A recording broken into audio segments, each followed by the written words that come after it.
Hello and welcome back to Warsword Conquest Expanded, and in the previous episode we were attempting to try and hunt down this guy who is indeed a Chaos Lord. I know what you're thinking, that is a weird name for a Chaos Lord.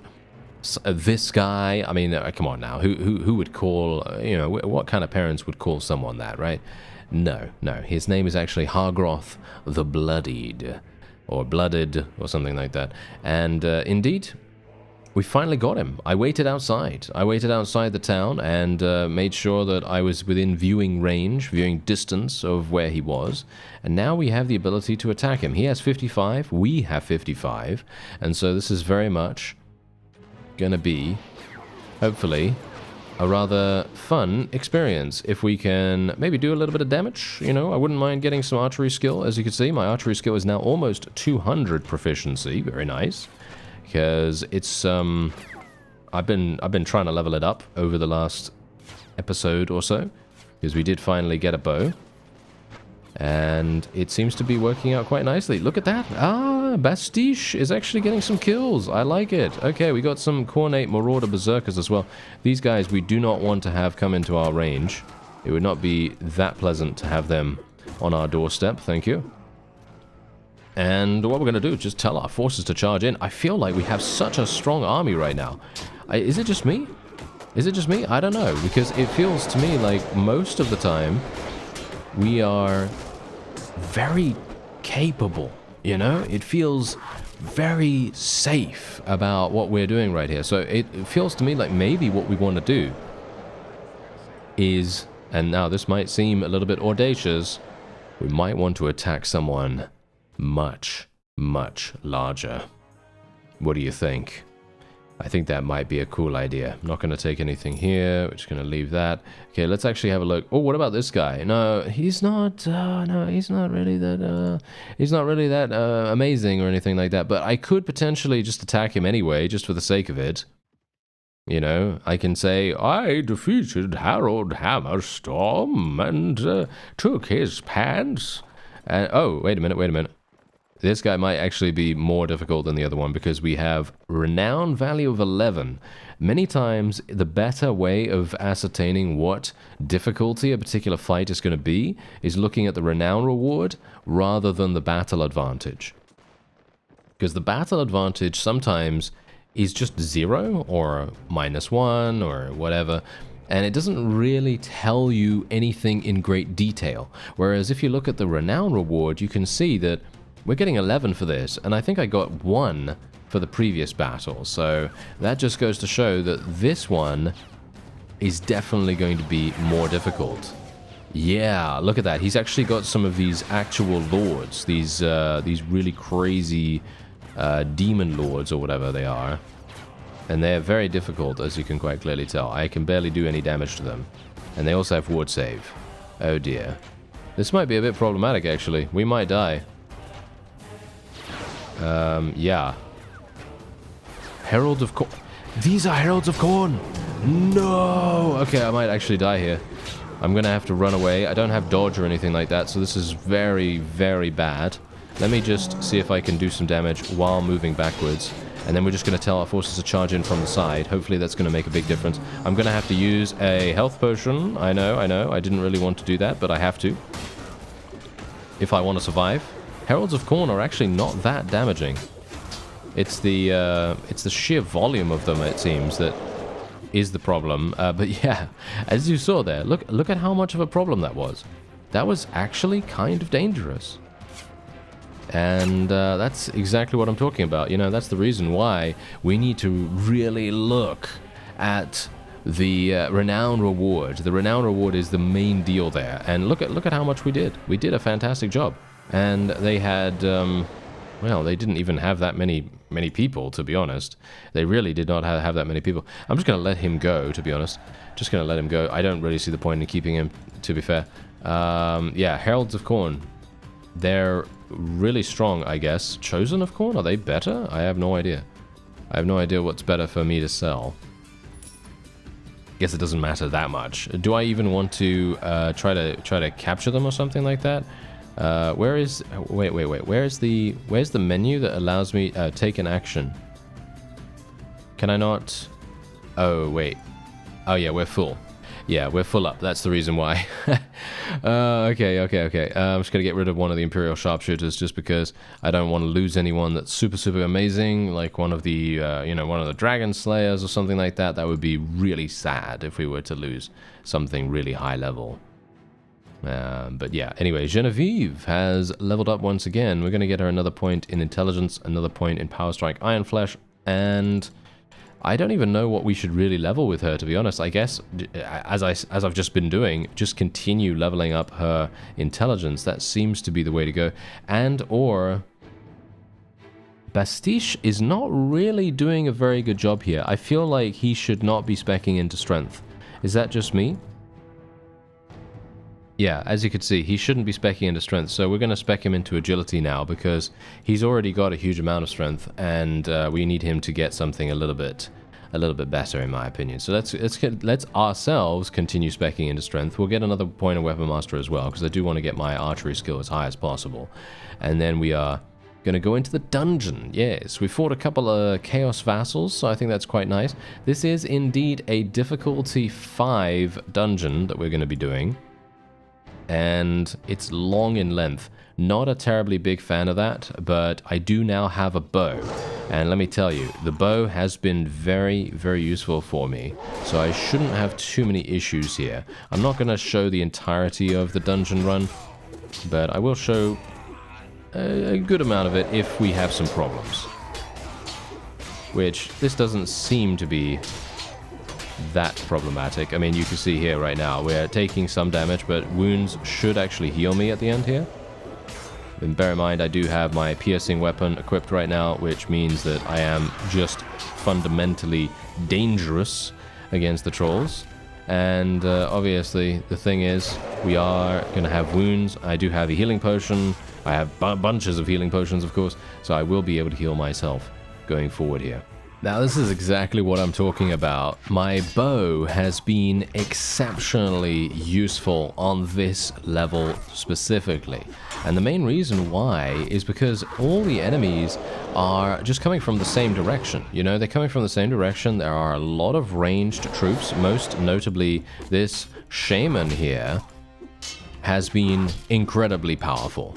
This guy has literally been doing most of the damage to me right now, just with some of his spells, and it has been an utter nightmare. Because as you can see, there's a troll here that I peppered with some arrows, and while I was doing that, I was getting attacked by the shaman, and it was just an absolutely awful, awful turn of events. But it's okay, because I had the bow, and I was able to do that much damage to the troll without having to even get into melee with him. So that saved me a massive amount of potential damage that could be taken. It really does make a big difference. Otherwise, as you can see, we are taking quite a bit of damage. Unfortunately for them though, wounds has been very, very valuable to me right now, because every single time we complete one of these things, it heals me, and I've only had to use one healing potion in this so far, and well, hopefully we won't have to use that many more, but this is indeed difficulty 5. Okay. This is definitely going to be one where we are maybe going to have a problem. Now, this is maybe one of the worst levels that I can think of, primarily because they have exceptional ways of just dealing damage to you. Like, you have no cover. Basically no cover, as you can see right here. You know, I am out in the open, and there is a significant distance between you and the opponent. And you can see here that they have hexed me dramatically, so much so that my accuracy is now in the gutter, and this is going to be very difficult. I really need to just kill these guys as soon as possible. The shaman? Yeah, the shaman, they are crazy. They are actually some of the most damaging that you will find in this game. And it's actually hilarious just because of their abilities, just because of their debuffing abilities and the fact that they can do a lot of damage from range. That also makes a difference. And also their buffing abilities as well. And it's the same sort of thing for the orcs too. They do have a similar thing going on there with their shaman. And there you go, that guy is dead, thankfully. Gotta be a little bit careful here, don't want to fall off. I'm not really prioritizing the chest, but it's over there, as you can see. I'm a little... maybe not that worried, actually. Because this is one of these times where having a bow is fantastic. Because these guys are going to come over the side here. Obviously, this troll can't even get through here, which is hilarious. But, you know, generally, enemies are going to have to come over here. And they're going to have a bottleneck situation. And it's going to be super, super easy for us to... Can this guy just die? Thank you. I'm not entirely sure why it continues missing, but... I think that's probably a perspective issue, point of view issue. I don't know. Basically, just making it so that the arrow goes over his head or something like that. I don't know. But it doesn't really matter. We can just bring out our melee weapon and take care of it that way. Okay, so this guy should hopefully die. There we go. And can I even get in here? No. Okay. So the chest is not available for us, unfortunately, but it's okay. It's fine. That was the most difficult level, and as you can see, my wounds has healed me to 85%, which is fantastic. Because now we just need to do this. I'm actually going to ignore the chest, and I am going to try and speedrun to the exit if I can. Because these are Chaos Dwarves, and they are most likely going to have a huge amount of Annihilators, and I don't really like fighting Annihilators because they have blunderbusses, and they have been my main reason for actually using healing potions. So I'm just going to try and kill as many of these guys as I can, and then we are going to get out of here as fast as possible, and if not, then... There we go. Okay. That's all I wanted to do. That is literally all I wanted to do. Okay, here we go. Okay, so we got a really, really nice two-handed. This is great. This is actually a really nice two-handed. And it's actually one of the better weapons, in my opinion, because, as you can see, damage chance against all enemies, you just literally have a 33% chance to deal normal damage, which is exactly what you're going to be doing anyway. So you have technically a 66% chance to deal even more damage. It's actually kind of crazy. So I'm thinking what we're going to do is we're going to try and use that instead of the Dragon Slayer Right Axe. And is there anything else here that I really want to take? Not particularly. I will take the helmet for selling. Oh, the Balanced Assassin Scimitar is apparently looking very nice. I like that a great deal. Yeah, everything else is not especially fantastic, so I'm just going to leave the rest. There we go. All right, that is another 38 renown for us, and indeed, according to the custom rules, another 50,000 in cash. Well, not another 50,000, but 50,000, because it's basically 10,000 times the difficulty of the dungeon.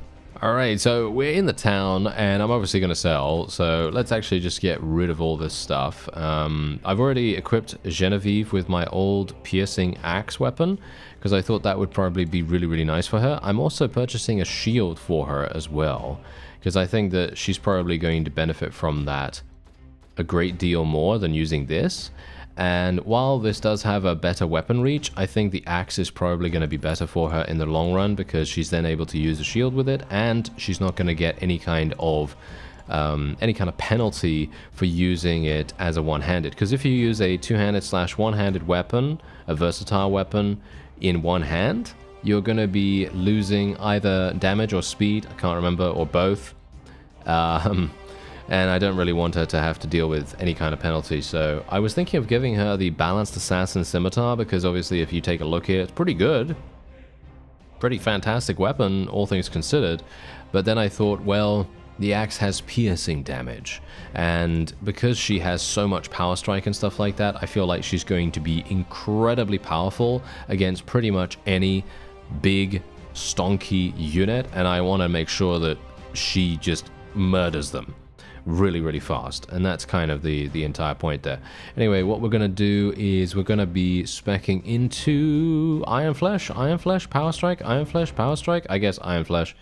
It doesn't really matter either way. I'm going to level up my two-handed skill now, because I actually am using a two-handed, surprisingly enough. Yes.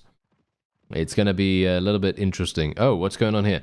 The pirates who survived the Skaven invasion scattered into small groups and started harrying and harassing the Skaven on the orders of senior pirates, including Eleanor. Eleanor's strike force has caused enormous disruption to Skaven operations, and she makes sure to leave a calling card so they know who is responsible. Clan Eshin has put a bounty on her head, and you have been noted as a potential co-conspirator.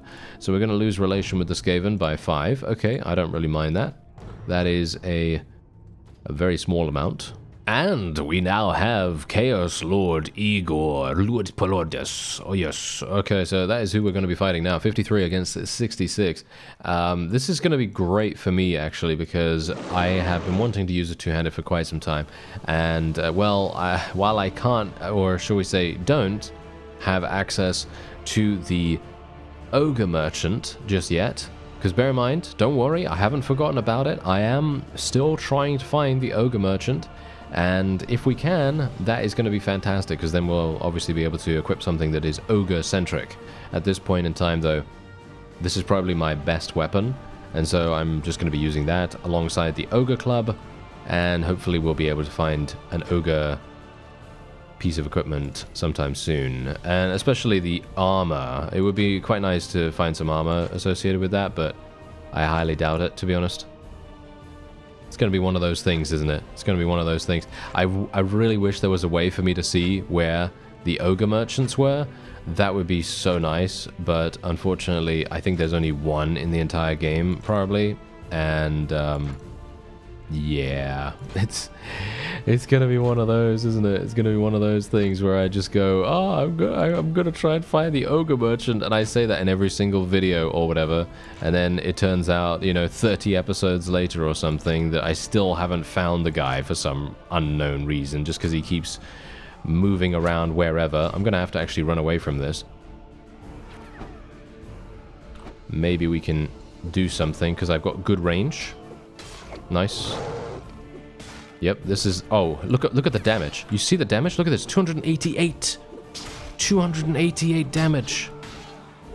Yeah, I mean, literally, like, as I said, 66% chance. I have a 66% chance to deal additional damage, and I cannot imagine anyone surviving that. And this is also the reason why I think that this is going to be a fantastic weapon against any of the massive units. You know, the ones that we fought in one of the previous episodes.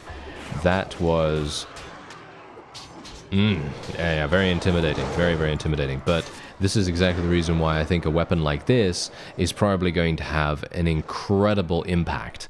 However, then I think about the instant kill weapons, you know? I think about the instant kill weapons, and I kind of think, well, maybe it would actually be a better idea to have one of those instead.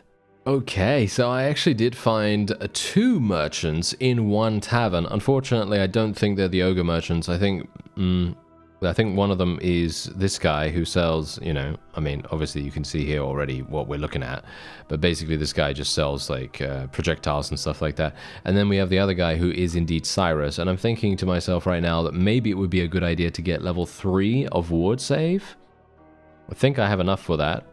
But we could also purchase something else. Like, for example, we could purchase the rattling gun, but then I'm thinking, well, maybe it would be a better idea for me to play a Skaven for that weapon. I don't really want to use that on an ogre. It feels completely, you know, non-thematic, even though I don't really care about that kind of stuff normally, because let's face it, I am indeed using this. I guess it kind of fits, but you know, that's the point. That's the point. I'm not really yeah, you know, not really that hard-pressed to use that, but it would be cool to use a cannon. As you can see, there's a cannon right there, but unfortunately the cannon is 136,000. And yeah, clearly I'm not going to be able to use that just yet. So I'm thinking that maybe it would be a better idea for me to talk to Cyrus. As you can see, he's right here. So I guess 80,000? Sure. Why not? We have the ability to do so. And we might as well, right? We might as well. And here's Felix as well, by the way. Felix is indeed a friend of Gotrek's, and so that is who we're going to get. I would not hear the end of it if I did not recruit him, so that's exactly why we're recruiting him. Indeed, indeed. Anyway, there we go. All right. Aha! So, this is where we're going to be, maybe not even truly tested. I was going to say, maybe we'll be truly tested here, but no, it doesn't look as though that is the case. Look at this, renown value is only 9, but this guy has 83 troops, so I'm going to assume that he just has, shall we say, lower level troops or something like that, maybe? I don't know. I don't know what's actually happening with that. Oh, Chaos Dwarf Inferno, hello. He just killed some of his own troops, I think. I don't think that was me. I don't think I have a Chaos Dwarf Inferno, do I? I don't think so somehow. But yeah, these guys... Oh, that was the Chaos Lord himself! He was riding on the chariot! And I just got almost 6,000 experience for killing him. Wow, that is hilarious. Okay, that is actually very funny. Anyway, I'm gonna go and try to get some kills with my two-handed, because I do want to level that up as fast as possible. So, getting invested in some wonderful attacks here should help me to do that. Gonna obviously tell my forces to charge in here. Want to try to increase this as much as possible. How can I increase this faster, actually? Is there a way that I can increase this faster other than just using it? I don't think so, right? I think the best course of action is to obviously try to do as much damage as possible. So maybe overheads are the way to go. I don't know. Oh well. Never mind. It's all good. We're dead. I mean, they're dead. Not we, but they are dead. And I'm just going to let this guy go once again as well. I don't know what it is, but for some reason this poison is just continuing to rack our body, and I don't know why. I don't know why, because I have just been waiting in the town, you know, not too far away from this village, and I've just been hoping that the poison is just gonna go away, but it is very stubborn for some reason. I guess that actually just, you know, sort of confirms my, well, maybe sort of further confirms my desire to get some constitution. Maybe it would be a good idea to get at least 2 to 3 points in it or something like that. I don't know. I mean, all I know right now is that we still have some very significant Power Strike and Iron Flesh possibilities available to us, so it's probably going to be good to just do that. Ah, yes. The Dark Elf area. Yeah. So, I'm over here now because I was actually looking for the Ogre Merchant, as I said. I have checked, by the way, because someone said that the merchant might be in the Moot, and that is a village. I haven't found out any way to sort of interact with any merchants there. Maybe I have to walk around the village or something like that. I don't know. But all I do know is that I'm now here, and I haven't found him yet, and that, well, this is going to be the end of this episode. I thank you very much for watching, and I'll see you next time.